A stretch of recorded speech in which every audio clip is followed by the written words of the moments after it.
ত্রিশালে মসজিদের ভেতরে অভিযোগে ইমাম গ্রেফতার। ময়মনসিংহের ত্রিশাল উপজেলায় মসজিদের ভেতরে 5 বছর বয়সী অভিযোগে এক ইমামকে গ্রেফতার করেছে পুলিশ।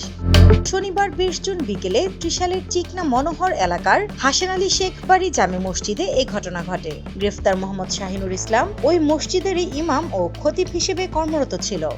সে টাঙ্গাইলের গোপালপুর উপজেলার হেমনগর ইউনিয়নের বেলুয়া গ্রামের পশ্চিমপাড়া এলাকার মোহাম্মদ মোজাম্মেল হোসেনের ছেলে। স্থানীয় ও ভুক্তভোগী পরিবার সূত্রে জানা যায়, দীর্ঘদিন ধরে ওই সহ আরো 2 মসজিদের ইমাম শাহিনুর ইসলামের কাছে কোরআন শিক্ষা গ্রহণ করে আসছিল। গত কিছুদিন ধরে ইমাম শাহিনুর অপর 2 কে দ্রুত ছুটি দিয়ে দিলেও ভুক্তভোগীকে নিয়মের বাইরে দীর্ঘক্ষণ আটকে রাখতেন। বিষয়টি নিয়ে মায়ের সন্দেহ হলে তিনি তার বাবাকে একাধিকবার বিষয়টি জানান, কিন্তু স্বামী প্রাথমিকভাবে অভিযোগটি বিশ্বাস করতে চাননি। শনিবার বরাবরের মতোই বিকেলে ওই কোরআন পড়তে মসজিদে যায়, তবে নির্ধারিত সময়ের পরও মেয়েটি বাড়ি না ফেরায় দুশ্চিন্তাগ্রস্ত মা বিকেল 3টার দিকে মসজিদে যান। মসজিদের ভেতর প্রবেশ করতেই তিনি ইমাম শাহিনুর ইসলামকে সাথে আপত্তিকর ও অবস্থায় দেখতে পান। মায়ের চিৎকারে স্থানীয়রা দ্রুত ঘটনাস্থলে ছুটে আসেন এবং অভিযুক্ত ইমামকে হাতে নাতে আটক করেন।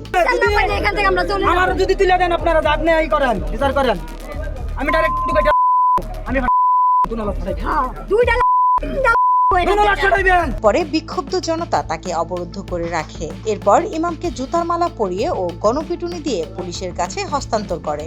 এ ঘটনায় শনিবার 20 জুন রাতে থানায় মামলা দায়ের করেছেন ভুক্তভোগীর বাবা।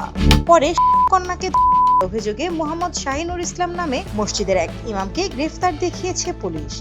ভুক্তভোগী শিশুটির মা বলেন, আমি এই ঘটনার সুস্থ বিচার চাই, অপরাধীর সর্বোচ্চ শাস্তি চাই, যেন ভবিষ্যতে আর কোনো সঙ্গে এমন ঘটনা না ঘটে।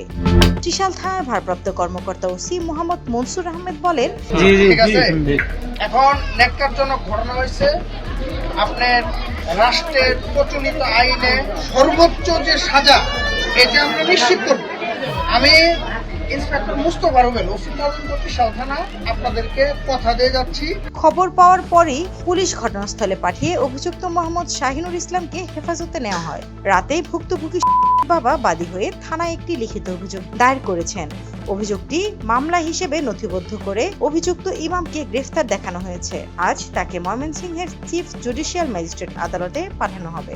স্নিগ্ধা আখি, দৈনিক নতুন সময়, ঢাকা।